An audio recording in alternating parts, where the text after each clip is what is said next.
Thunder Bay's Emergency Operations Group are preparing to take as many as 300 of the most vulnerable people from Kashechewan.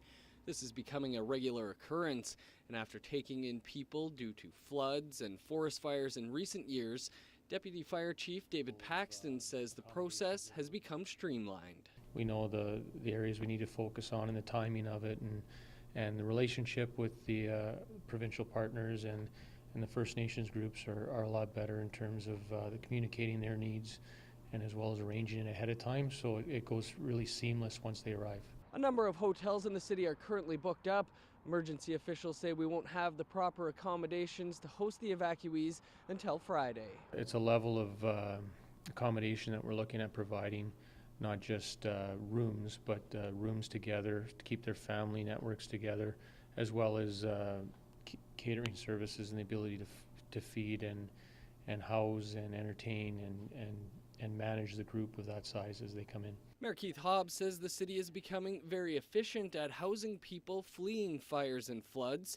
Playing host to evacuees has become so frequent, there have been talks about building a permanent shelter facility. Whether it be forest fire or flooding, and those didn't go anywhere at the time, but I think it's time to revisit that and look at a permanent solution, rather than tying up hotels. If it was today, there wasn't a hotel room to be had in this city, so we would have been in some difficulty. Hobbs says the city is always ready to play a role when a community is in need. The mayor says an agreement has already been signed to ensure there is full cost recovery. Dennis Ward, TBT News. And with that, Thunder Bay's Consolidated Courthouse is officially open for business. This new facility has been roughly 30 years in the making, and after 4 years of construction, it is evident a lot of thought and energy went into the design and development of the 6-story building.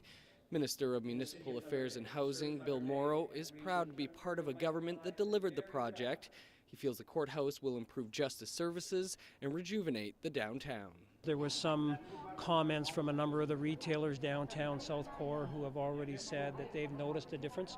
Anytime you bring in 150 permanent staff, as well as all the rest of the traffic that will be coming in here on a daily basis, it will have an impact, there's no doubt. And as I mentioned, I think I see it as a beginning piece, hopefully, as we work to create a critical mass in the downtown South Core. Ontario Regional Chief Stan Beardy says from the outside, the Consolidated Courthouse is a beautiful building, but he's concerned about what it represents. When I look at statistics of First Nation people across Ontario, across Canada, I'm very concerned. For example, Kenora, this summer it had 137 inmates, 131 of them are First Nation people. So either First Nation people are all bad, or the system is flawed. Aboriginal culture played a prominent role in the opening ceremonies. Numerous elements of the facility's design also represent Aboriginal traditions, including the province's first Aboriginal Conference Settlement Suite. But even the Attorney General, Madeleine Mayar, acknowledges First Nations people are overrepresented in the correctional system. We need to work with them to help reduce that overrepresentation in our correctional system. So I see only a positive step moving forward. The final cost of the courthouse project over 30 years is $473 million. The province says it is still too early to say what will happen with the two former courthouses. Dennis Ward, TBT News. Chief Georgianne Morrisseau believes some of the racist comments posted online recently are made out of ignorance, others out of hatred, but she didn't come to Thunder Bay City Hall to lay blame. She wanted the two leaders to stand side by side to show they will work together. The chief believes the situation may have created an opportunity.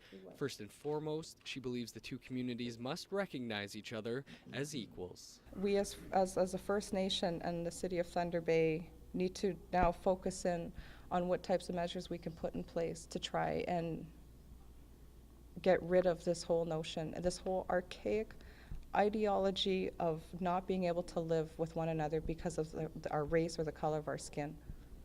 What does that process look like? I have no idea. But I know that standing here today is the first step.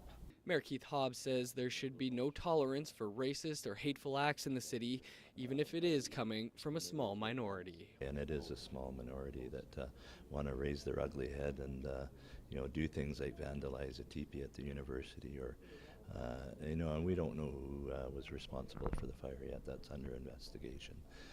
But despite whatever their race is, those kinds of acts are unacceptable in this community, and we're going to take those people head on. Both the mayor and the chief say these recent events are a wake-up call and add, more than ever, a joint meeting is needed between the two councils, something that hasn't happened formally since 2011. Dennis Ward, TBT News.